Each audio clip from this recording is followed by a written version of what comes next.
जय हिंद दोस्तों, स्वागत है आप सबके आपके अपने YouTube channel self study Kundan Kumar में। आज बात करेंगे हिंदी और यह क्लास 12th के बच्चों के लिए है, जिसमें आज आपको इस वीडियो में लघु एवं दीर्घ उत्तरीय प्रश्न तक करेंगे, जिसे आप शॉर्ट और लॉन्ग प्रश्न कह सकते हैं।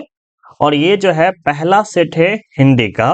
और अगर आप 1 से लेके 10 तक सेट अच्छे से देख लेते हैं और अपनी कॉपी में नोट कर लेते हैं, अच्छे से लिख लेते हैं, ये हम आपको जरूर पूरा विश्वास दिलाएंगे प्यारे बच्चों कि आप बोर्ड एग्जाम में 90 या 95% लाने से कोई भी नहीं रोक सकता है, क्योंकि हिंदी एक बहुत ही अच्छा सब्जेक्ट है जो कि आप बचपन से पढ़ते आ रहे हैं और इसमें आपको अच्छा खासा नंबर लाने का सबसे बेस्ट माध्यम बोल सकते हैं प्यारे बच्चों। और ये पहला सेट है और पहला सेट में आपको बहुत ही अच्छा खासा प्यार दिखाना है, ताकि हम आपको आगे का सेट जो है जल्दी ला दे आपके लिए। और ये 10 का 10 सेट हम फिर से बोल रहे प्यारे बच्चों, अगर देख लीजिएगा, अपनी कॉपी में नोट कर लीजिएगा और याद कर लीजिएगा, और जहां पर आप फाइनल एग्जाम में बैठिएगा आपको धराधर माइंड में खुलेगा कि ये लिखेंगे तो ये इतना नंबर मिलेगा। तो हम आपको जरूर कहेंगे कि प्रश्नों को आपको क्या करना है, देखना है, लिखना है और फिर उसे याद करना है प्यारे बच्चों। और अगर आप आगे का सेट देखना चाहते हैं, यानी कि सेट 2, 3, 4 यानी देखना चाहते हैं, तो आप हमारे चैनल को सब्सक्राइब कर लीजिए, बेल आइकन को ऑल जरूर कर लीजिएगा और टेलीग्राम जरूर ज्वाइन कर सकते हैं, जिसका लिंक हम आपको वीडियो के डिस्क्रिप्शन में डाल दिए हैं। वहां से आप डायरेक्ट ज्वाइन कर सकते हैं। एक व्हाट्सएप ग्रुप चलता है प्यारे बच्चों, इस नंबर पे आप सिर्फ और सिर्फ हाई लिख के भेजिएगा तो व्हाट्सएप ग्रुप का लिंक आपको ऑटोमेटिक चला जाएगा। उसके बाद वहां से आप ज्वाइन कर पाइएगा, ठीक है।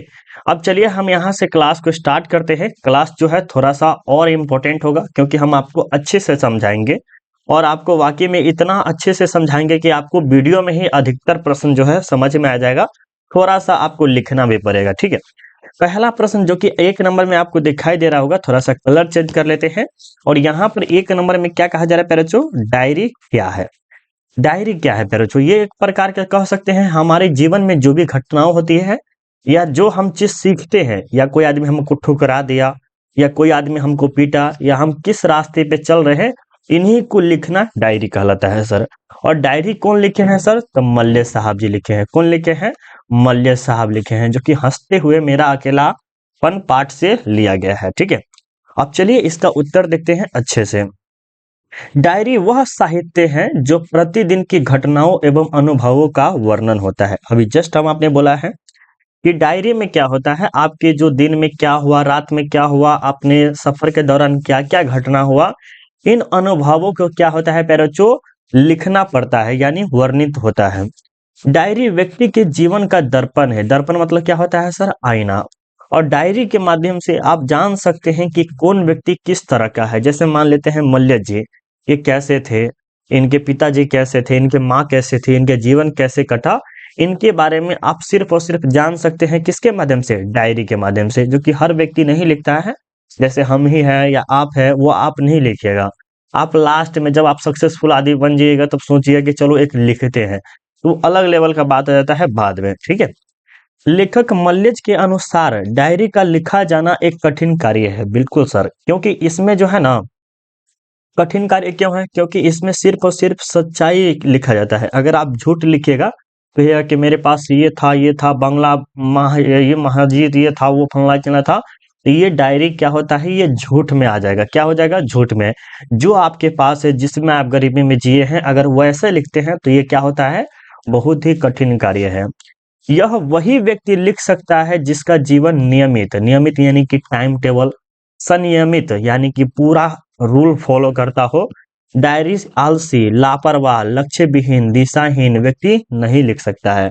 मान लेते कि हमारे जैसा व्यक्ति या आपके जैसा व्यक्ति कोई ऐसा होगा कि आलसी होगा, ठीक है, लापरवाह होगा, लक्ष्य विहीन होगा, उसके लक्ष्य का कोई दिशा वगैरह नहीं होगा कि उसको टीचर बनना है कि नहीं, रेलवे में जॉब लेना है कि नहीं लेना, बीपीएससी बनना है कि नहीं बना, आईएएस बनना है कि नहीं बना, इससे वो क्या होता है, लक्ष्य विहीन आदमी क्या कर सकता है, वो ये सब नहीं लिख सकता है।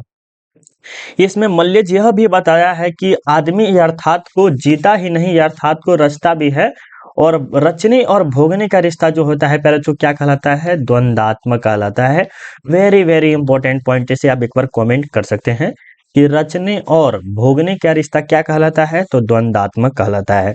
और जब व्यक्ति अपनी सच्चाई और हकीकत सब लिखता है तो वो क्या होता है, आदमी यथार्थ को जीता ही नहीं, यथार्थ को रचता भी है। यानी कि वो सिर्फ और सिर्फ अपना जीवन ही सक्सेसफुल नहीं करता है, बल्कि वो हिस्ट्री क्रिएट कर देता है कि फलाना का लड़का जो है ना, इतना अच्छा कमाई, जितना करोड़ों रुपया कमाता है। तो ये आपके लिए बहुत ही महत्वपूर्ण प्रश्न है प्यारे बच्चों, MVVI है, क्योंकि ये प्रश्न अगर आप क्वेश्चन बैंक में खोजेगा तो आपको 2 से 3 बार पूछा गया है। तो बोर्ड एग्जाम के लिए बहुत ही स्पेशल है, जरूर आप इसे याद कर लीजिएगा, ठीक है। चलिए अब अगला प्रश्न देखिएगा, अगला प्रश्न में क्या कह रहा है, 2 नंबर प्यारे बच्चों क्या कहा जा रहा है, देखिएगा कि वसुंधरा भोगी मानव और धर्मार्थ मानव एक ही सिक्के के 2 पहलू है, व्याख्या करें। देखिए सर क्या कह रहा है कि वसुंधरा भोगी मानव और धर्मार्थ मानव एक ही सिक्के के 2 पहलू है। जैसे एक एग्जाम्पल में हम समझाते हैं प्यारे बच्चों, एक सिक्का होता है, क्या है, एक सिक्का है। अगर हम मानते हैं एक सिक्का जो है नर और नारी है, और ऊपर हम उछालते हैं तो क्या आएगा, कभी हेड आएगा कभी टेल आएगा। तो कभी कर्तव्य स्त्री का है तो कभी कर्तव्य पुरुष का है। लेकिन आज के समय में जो है सिर्फ और सिर्फ जो कर्तव्य थोप दिया गया है वो पुरुषों पर थोप दिया गया है, बाहर के क्षेत्र के लिए, और अंदर के क्षेत्र के लिए मानव स्त्री के लिए छोड़ दिया है। वो अर्धनारीश्वर के पाठ जैसा ही एक तरह से ये ऑप्शन प्रश्न है सर, ठीक है। आपको उत्तर में लिखना है कि प्रस्तुत पंक्ति हमारे हिंदी साहित्य के पाठ्य पुस्तक दिगंध पाठ ओ सदनीरा शीर्षक से लिया गया है। कहाँ से लिया गया है प्यारे बच्चों, ओ सदनीरा से लिया गया है। एक बार फटाफट कमेंट करिए कहाँ से लिया गया है, ओ सदनीरा से लिया गया है। इसके लेखक जगदीश चंद्र माथुर जी है।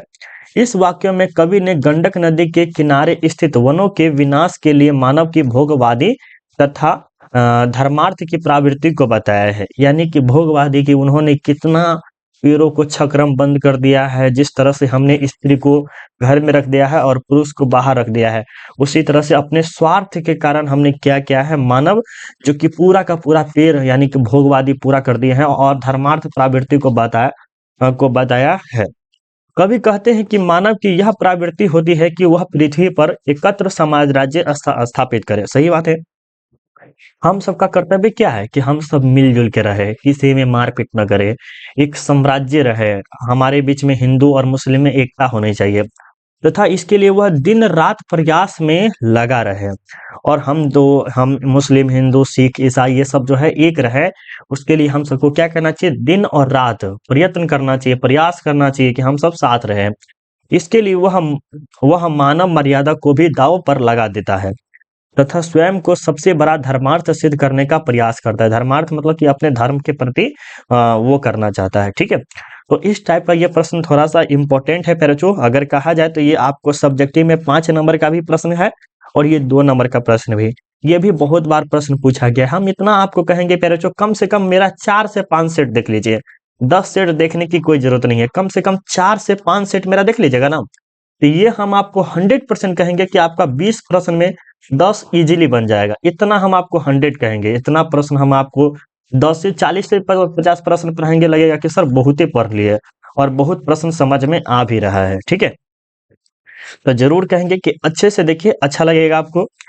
अगला प्रश्न देखिए 3 नंबर में क्या कह रहा है कि उषा का जादू कैसा है। उषा का जादू कैसा है सर, ये सूर्योदय के समान है। क्या है, सूर्योदय के समान। अगर आप देखिएगा प्यारे बच्चों, सूर्योदय होते हुए देखे हैं कभी, सर देखे हैं। जब सूर्योदय होगा ना तो देखिएगा एकदम केसर के समान एकदम लाल लाल दिखेगा।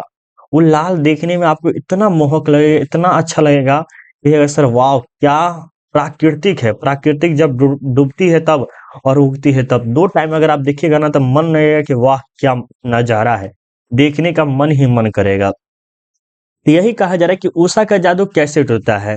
तो आप उत्तर में लिखिए प्यारे बच्चों, उषा का रंग रूप मादक है, यानी कि देखने में मोहक है, इसको देखते ही रह जाए ऐसा लगता है।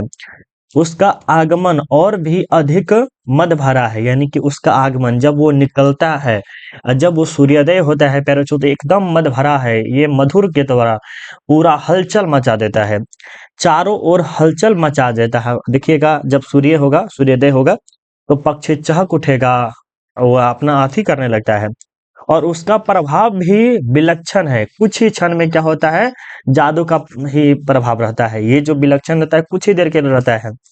ये नील शंख के समान दिखाई देता है, कभी वही आकाश दिखाई देता है मानो राख से लिपा हुआ गीला चौका हो अथवा लाल केसर के जल से धुली कोई काली सिल हो अथवा किसी स्लेट पर लाल पेरिखा पोत दी गई हो। तो इस टाइप से जो है पहले जो पूरा बताया गया है कि ये जो सूर्योदय है जब निकलती है ये पूरा का पूरा लाल केसर के समान लगता है, पूरा जल से धुली हुई लगती है और इसमें काली स्लेट हो अथवा किसी स्लेट पर लाल करिखा पोत दिया गया हो पैरोचो। इतना जबरदस्त तरीका से समझाया गया है कि मत पूछिए।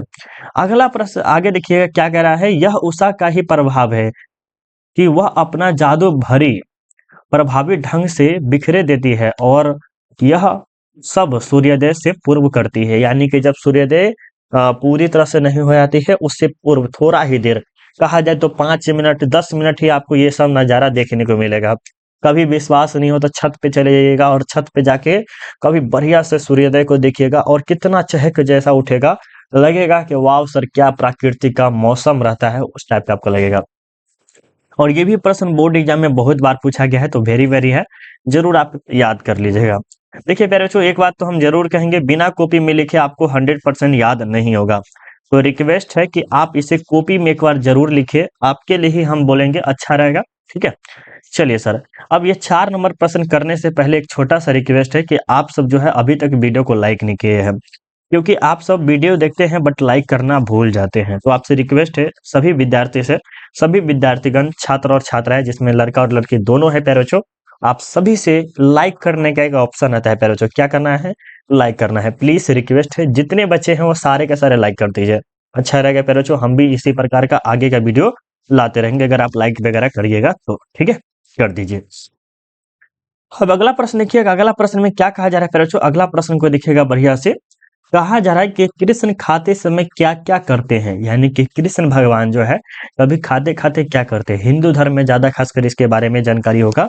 देखिएगा जब कृष्ण भगवान खाना खाते हैं तो आधा खाते हैं और आधा गिराते हैं, और इसका प्रिय जो होता है माखन होता है, दही होता है, ये सब ज्यादा उनको अच्छा लगता है सर। ठीक है, तो आप उत्तर लिखिएगा कि कृष्ण खाते समय नंद बाबा की गोद में बैठे हैं। किसके गोद में बैठे हैं सर, नंद बाबा की गोद में बैठे हैं और अपने हाथ से उठा उठा कर खा रहे हैं। वाह क्या नजारा देखने में लगता होगा, वो अपने हाथ से क्या कर रहे हैं, उठा उठा कर खा रहे हैं।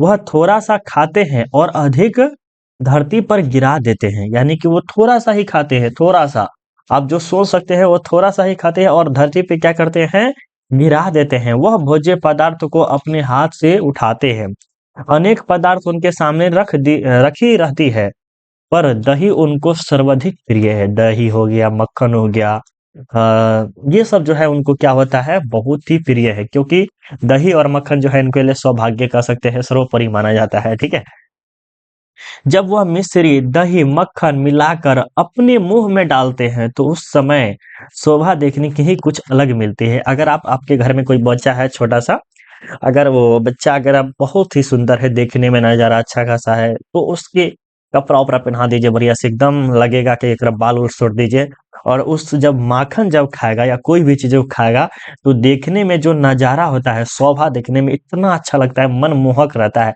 और उस बच्चा को गोद में उठाना एकदम वाकई में क्या होता है, पहले बहुत ही नजारा अच्छा लगता है। ठीक है, यही कहा जा रहा है कि कृष्ण खाते समय क्या क्या करते हैं, तो आपको पता चल गया है कि कृष्ण खाना खाते समय क्या करते हैं, नंद बाबा की गोद में बैठ के क्या करते हैं, थोड़ा सा खाते हैं और थोड़ा सा गिराते हैं, और उसके सामने अनेक सामान चीज रहती है, लेकिन फिर भी उसका क्या है, दही जो है सर क्या रहता है, प्रिय रहता है। ठीक है, ये भी प्रश्न आपको समझ में आ गया होगा। अगला प्रश्न देखते हैं प्यारे बच्चों, अगला प्रश्न में क्या करा है, 5 नंबर में क्या करा है, ये 5 नंबरी है, आई थिंक ये 5 नंबरी है, याद रखिएगा। कहा है 5 नंबर में कि गांधी जी की झोपड़ी कहाँ बनाई गई थी। गांधी जी की झोपड़ी को जो है एमन साहब के कर्मचारियों ने क्या किया, जला दिया था, और उनको जला दिया था तो वो आपको पता है महुए के पेड़ के नीचे निकट वहां पर रख दिया गया था। तो उत्तर में लिखिएगा कि सन 1917 में पुंडलिक जी को गांधी जी ने बिलगांव से भितिहरवा बुलाया था। कहाँ बुलाया था प्यारे बच्चों, किसको, पुंडलिक जी को। कौन बुलाया था, गांधी जी को बिलगांव से भितिहरवा बुलाया था। आश्रम में रहकर बच्चों को पढ़ाने और ग्राम वासियों को दिल का भय दूर करने के लिए पुंडरीक जी ने वह कमरा दिखाया जहां बैठकर गांधी जी काम करते थे, और वह मेज जिस पर उन्होंने चिट्ठियां लिखी थी। एक मठ के निकट एक आश्रम है। गांव में गांधी जी को आश्रम देने की किसी को हिम्मत नहीं थी। अब देखिए कहा जा रहा है जब महात्मा गांधी 1917 में चंपारण आए थे और वहां पर जो है अंग्रेजों की जो होता है डर होता है उनको खत्म करने के लिए महात्मा गांधी आए थे, तो उनको कोई भी आश्रम नहीं दे रहा था, जगह नहीं दे रहा था कि आप यहाँ पर ये, किसी में इतनी हिम्मत नहीं थी कि किसी कोई इसको जगह दे दे। लेकिन मठ के महंत ने एक महुआ के पेड़ के नीचे क्या किया दी, जगह दे दी। किसको, गांधी जी को। याद रखिएगा, वेरी वेरी इंपॉर्टेंट है पैरोचो। गांधी जी ने वही खटिया बिछा ली और बाद में एक झोपड़ी बनाई जिसमें डॉक्टर देवा कर रहने लगे। और बाद में धीरे धीरे क्या हुआ, डॉक्टर देवा जो है वो आके रहने लगे और आश्रम चलाते रहे। उस झोपड़ी को अहमद साहब के कर्मचारियों ने जला दिया, यानी एमन साहब के कर्मचारियों ने जला दिया। बाद में वह खपरेल का भवन बन गया जो अब भी कुछ मलिक अवस्था में है, यानी कि कुछ जो है टूटा फूटा अवस्था में अभी भी है सर। ठीक है, तो इस टाइप से आप इसे प्रश्न को याद कर सकते हैं कि गांधी जी ने झोपड़ी कहाँ बनाई थी। तो गांधी जी जो है एमन साहब कहाँ बनाए थे, महुए के पेड़ के नीचे बनाए थे। और इस टाइप का आप कुछ कुछ लिखिएगा तब आपको 5 नंबर मिल जाएगा सर। ठीक है, चलिए सर अगला प्रश्न लिखते हैं आपके सामने। 6 नंबर में क्या कहा जा रहा है, सर जूठन शीर्षक सार्थक है, आपकी नजर में जूठन क्या सही है या गलत है, यही पूछा जा रहा है। आप उत्तर में लिखेगा। और जूठन वास्तव में कहा जाए तो रुला देने वाला कहानी है सर। क्या है, रुला देने वाला आत्मकथा है, कहानी नहीं है सर, आत्मकथा है, जो कि किसी के जीवन के बारे में है। जिस तरह से हम डायरी पढ़ते हैं उसी तरह से ये भी है सर। तो उत्तर देखते हैं बढ़िया से। कहा जा रहा है कि यह शीर्षक ओम प्रकाश वाल्मीकि द्वारा लिखा गया जूठन पाठ से लिया गया है। वेरी वेरी इंपॉर्टेंट है पैराचो कि जूठन कहाँ से लिया गया है। सॉरी, जूठन के रचयिता कौन है सर, तो ओम प्रकाश वाल्मीकि जी के द्वारा लिखा गया है, जिसमें जूठन परिवार की व्याख्या की गई है। एक तरह से कहा जाए तो दलित परिवार या जूठन परिवार जो सबके जूठे खाने के लिए तरस जाता है, उस परिवार की व्याख्या की गई है। सोच सकते हैं एक मिडिल क्लास जिसके पास कुछ खाने के लिए पैसा वगैरह नहीं है, उसका जीवनी हम पढ़ रहे हैं। आप सोच सकते हैं कितना बड़ा बात हो सकता है। जिस व्यक्ति के पास खाने के लिए यानी कि वो जूठा के लिए तरस रहा है, उसकी जीवनी हम पढ़ रहे हैं, आप सब पढ़ रहे हैं, हम पढ़ रहे हैं। ये कितनी बड़ी बात हो जाएगी प्यारे, ये सबसे बड़ी बात यही है अगर देखा जाए तो। ठीक है, तो आगे देखिए, जूठन में यह व्याख्या हुआ है कि किसी भी परिवार में शादी विवाह आदि में उसे जूठा प्राप्त होता था। यानी कि जूठन पाठ जो है या लेखक के परिवार वाले भी जितने भी थे सर, वो शादी हो गया, विवाह हो गया, इन सब में क्या होता था, या पार्टी वगैरह होता था, बच्चा का जन्मदिन हो गया, उन सब में क्या है उनको जूठा प्राप्त होता था। जूठा जैसे पूरी सूखा उखा हो गया वो, और उसी पूरी को सुखा कर ठंडी के मौसम में बड़े चाव से खाते थे। यानी कि गर्मी के मौसम में लाते थे और उसको सुखा देते थे, और ठंडी के जब मौसम आता था तो उसके पानी में भिजा कर और उसको क्या करते थे, ऊपर से मसाला वगैरह छीट कर बड़े चाव से खाते थे, बड़े मजे मजे में खाते थे। सोचिए कितनी खराब स्थिति रही होगी लेखक की। यह उन जैसे हजारों परिवारों का तत्कालीन दुर्भाग्य ही था। इस दृष्टि से यह शीर्षक सार्थक है, कह सकते हैं यह बिल्कुल हकीकत है सर। और ये वाकई में बहुत ही जबरदस्त लिखे हैं अगर कहा जाए तो। जूठन अगर आप कहानी पढ़िएगा तो आप रो दीजिएगा प्यारे बच्चों, अगर अच्छे से पढ़िएगा, क्योंकि हेड मास्टर कलीराम जो है खूब बेइज्जती करता है, खूब उसको अति करता है। उसके पिताजी जो है उनको सार्थक देता है, इनकी भाभी देती है। बहुत गजब कहानी लिखा गया है, जितना कह सकते हैं उतना। अब अगला प्रश्न देखिए प्यारे बच्चों क्या कर रहा है 7 नंबर में, ये 25 नंबर ही है प्यारे बच्चों। कहा जा रहा है कि जयप्रकाश नारायण किस प्रकार का नेतृत्व देना चाहते थे। जयप्रकाश नारायण जिन्होंने छात्र आंदोलन किया है, कहाँ पर, बिहार में किया है। इनका जन्म भी अ, हुआ था, बाद में देखेंगे कब हुआ था सर। ठीक है सर, अब देखिए उत्तर देखते हैं।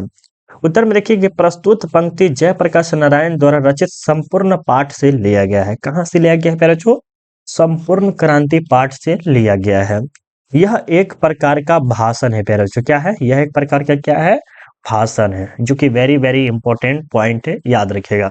अगर आपसे पूछ लिया जाए कि जयप्रकाश नारायण द्वारा रचित संपूर्ण क्रांति एक प्रकार का क्या है, तो आप क्या बोलिएगा सर, भाषण है, जिसमें वह साफ साफ कहते हैं कि उन्हें नेता नहीं बनना है।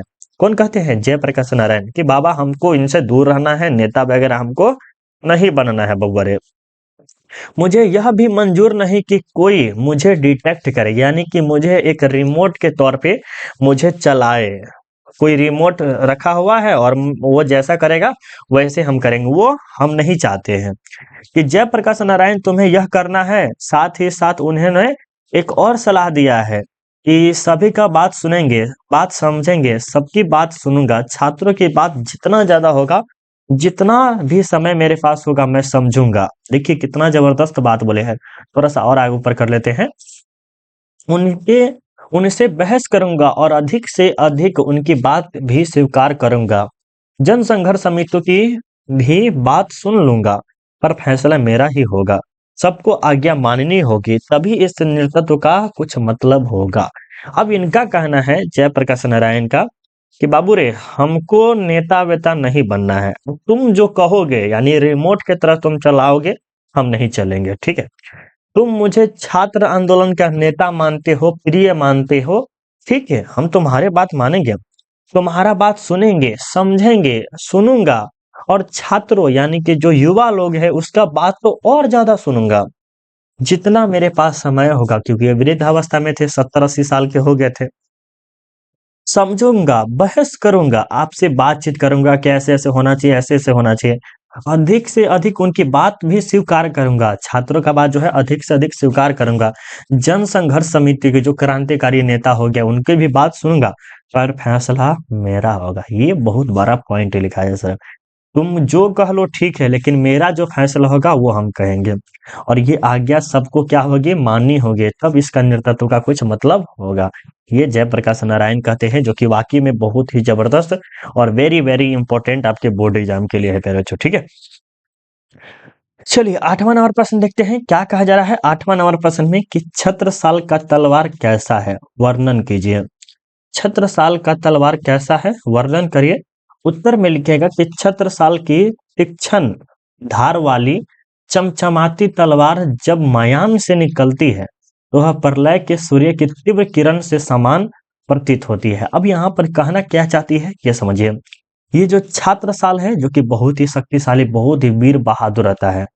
तीक्ष्ण धार वाली चमचमाती तलवार जब मयान से निकलती है, मयान मतलब इसका एक ऊपर से कवर होता है सर, जब कवर में डाला हुआ रहता है और जब उससे बाहर निकलता है तो क्या होता है? तो वह प्रलय सूर्य की तीव्र किरण के समान प्रतीत होती है। और ये जो किरण जो होती है, जिस टाइप से हमारे माथे पर पड़ता है तो एकदम चंचला जाते हैं, उसी तरह से उसकी जो तलवार है वो तीव्र है, ठीक है। और उससे क्या होता है? शत्रु के दल के हाथों उसी प्रकार विदीर्ण कर देती है, ठीक है, विदीर्ण कर देती है। आगे चलिए, कहा जा रहा है कि जिस प्रकार रवि की किरण सघन अंधकार को विदीर्ण कर देती है, तीव्र गति से चलने वाली यह तलवार शत्रु को कंठ पर लपक कर नागिन से लिपट जाती है और देखते ही देखते उन्हें मुंडी को धड़ से अलग कर देती है। और कहा जा रहा है कि जिस प्रकार से किरण यानी कि सूर्य की किरण जो है प्यारे बच्चों, अंधकार को विदीर्ण यानी कि उसको खत्म कर देती है, उसी प्रकार से तीव्र गति से चलने वाले यह तलवार क्या है? यह तलवार शत्रु के कंठ पर लपक कर यानी कि कंठ में धड़ाक के निकलता है और कंठ पर जाता है, नागिन से लिपट कर उसे देखते ही देखते क्या करता है? मुंडी से धड़ से अलग कर देता है। और ये तलवार जो क्या करती है? छटाक देवर उसको मुंडी से अलग कर देता है प्यारे, जो कि वाकई में कहा जाए तो बहुत ही जबरदस्त और वाकई में जबरदस्त लिखा गया है, ठीक है।